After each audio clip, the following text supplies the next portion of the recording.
even taking care of his own wife, so she turned around and started teaching the brothers. So it's kind of like a whole big mosh-potch of different stuff going on, but they know who we are. And that's how basically how they was able to take over from us, through sex. So, that's where we kind of fell. It became abusive, and I know we were talking about it earlier, how they used that as a tool, to kind of use it against us to kind of keep us thinking on the red chakra, survival chakra, and survival and, whatnot. Because you can't go to your higher chakras because, you're stuck on the red chakra or, the chakra that deals with your genital organs. And also in America, a lot of these big plantations, like in South Carolina, North Carolina, I'm talking about those big homes and stuff, a lot of those are. And the butler was the original, he was the original owner.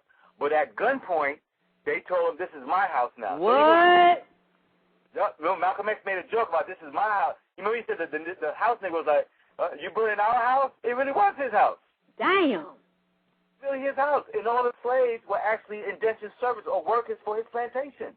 They basically moved in and put our clothes on, at gunpoint with the religion and with liquor, and had us start worship. Because really the Bible is a book about science and mathematics, law, art, science, and mathematics. Yes. It's just a business plan.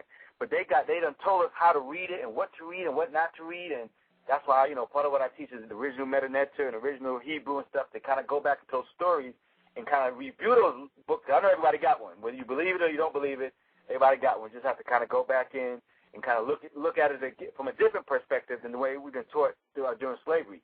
Like you said, if we knew the Constitution, you can set up a church under law separate from their state. Because remember, it was the states who enslaved us. It wasn't the federal government. It was the states. So now you go back to the state. Because I turned down somebody had paid for me to go to ICC. I turned it down. I had a chance to go to Yeshiva to be a rabbi. I turned it down. I did go through some training when I was in the nation, but I preferred to do the secretarial and economic stuff. Why did you turn it down? Well, at the time, when I've been to Israel. I was taught. My mother basically, as a youth, kind of basically taught me and trained me on how to be a rebbe. As a child. That's why there's a difference between a rabbi and a rebbe. I'm a rebbe. A rebbe What's is like the difference? Teacher. He's a teacher in the streets, and he'll teach you all the high sciences of Kabbalah. The geometria, which is dealing with the numerical and the scientific values of each letter and that kind of stuff. Where a rabbi, he goes to yeshiva, he gets all these PhDs and all these degrees, and he only teaches a select few. It's kind of like when we was growing up with the 5 percenters. The 5 percenters say, that we teach and train anybody. We're poor righteous teachers of the planet Earth, teach, freedom, justice, and equality, to all the human families of the planet Earth. We teach them science, law, arts, mathematics. So a lot of times these ministers, instead of setting up an economic plan, like when Katrina happened, I have a video on YouTube called The World's Best Kept Lessons. We was by it was a community center by Boulevard. I can't remember the exact name from it. It was across the street, I think, from Burger King. And we were going there like every Sunday. I was going there like every Sunday. I was kind of doing it through lodge. I said, I'm going to go. I was doing like a science history class. Because you got to involve science in it. You can't just have like history without science and laws and stuff like that. So right after Katrina hit, I was like, dang, it caught the so-called African-American Negro with their pants down. I expected to go down there, see, because their whole drive is, like you said, is to do credit repair, is, like you said, it's not a real, I forgot, what was the word you used? Credit repair and, not faith-based, prosperity religion. Yeah. They won't talk about history. Jesus had 12 disciples to set up those same 12 cabinets that I mentioned earlier. He had a Department of Defense. That was Peter. Peter cut you up. Jesus was with some hooligans. He was with some hardcore, some thugs. People think he was looked like a hippie. He was some soft shoe dude. Nah, you got the wrong picture. You need to read what it really says.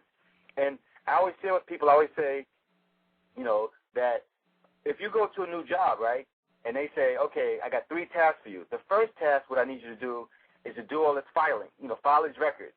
Second task, I want you to take out the mail. Third task, answer the phone. You cannot go to the second and third task until you do the first task. Am I right? That's job. So when Jesus came, he said, seek ye first, not second, third, or last, the kingdom of God and his righteousness, and all things should be added. So my thing is with the ministers is like, when are you going to set up an economic program where you have your own security force, you have your own school, you have your own factory that makes shoes and clothes, You know what I'm saying? You have your own health clinic. You know, you have your own restaurant for food. We have our own farms and supermarkets. All that stuff you said earlier about other people coming over here and stuff like that, they know we don't have that. We are the biggest consumers. We don't make nothing. We don't make a damn thing. We don't make nothing. But yet we're the best creators in the universe. We create all the music they listen to. We create the styles that they wear. You know what I'm saying? We create the inventions, all this high-tech stuff. All this stuff comes out of our minds. But we don't get compensated for none of it. So, of course, they'll give an athlete or entertainer $20 million for 3 years.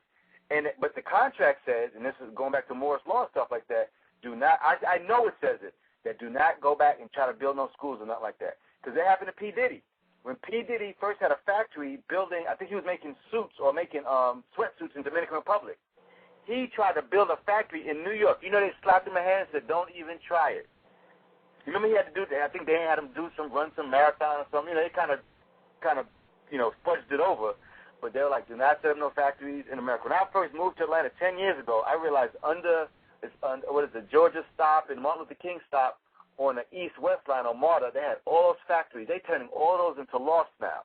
Those used to be factories. I mean, stuff like tissue paper, underarm deodorant, cologne, towels, washcloths, toothbrushes, soap, basic stuff that we need. How hard is it to make a pair of pants, a shirt, a dress, a skirt, some socks, some drawers? We invented Victoria's Secret. The see-through with the lace. We did all that stuff.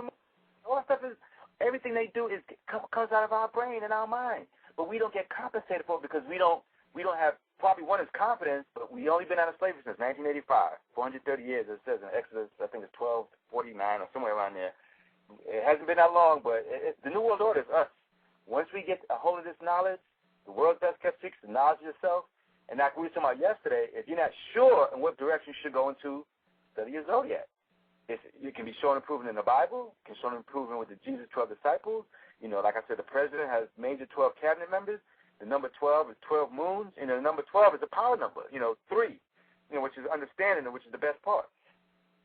Of course, 1 and 2 is, 1 is knowledge and 2 is wisdom. Knowledge is like book knowledge and information. Wisdom is to start acting upon that what you talk about. It's our time now. I mean, everybody else had their shot. Caucasian, he had his shot.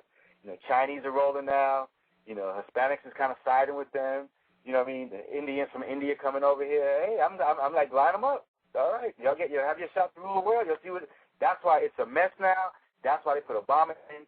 Now we're at the bottom of the barrel. The only thing that's going to turn these economies around all over the planet Earth is when we wake up and say, okay, we need to, like a fishing rod, we need to reel ourselves back in, pull ourselves closer together. We need to start bartering each other. If I fix your car, maybe you can, give me some clothes. You know what I'm saying? If you give me a meal, maybe I can tutor your kids. We got to take the whole credit and the fake money thing out of the picture in a way. I mean, I know we can't do it now. Everybody has to work each and every day. But you need to think on the side, what can I do on the side as a service or as a product?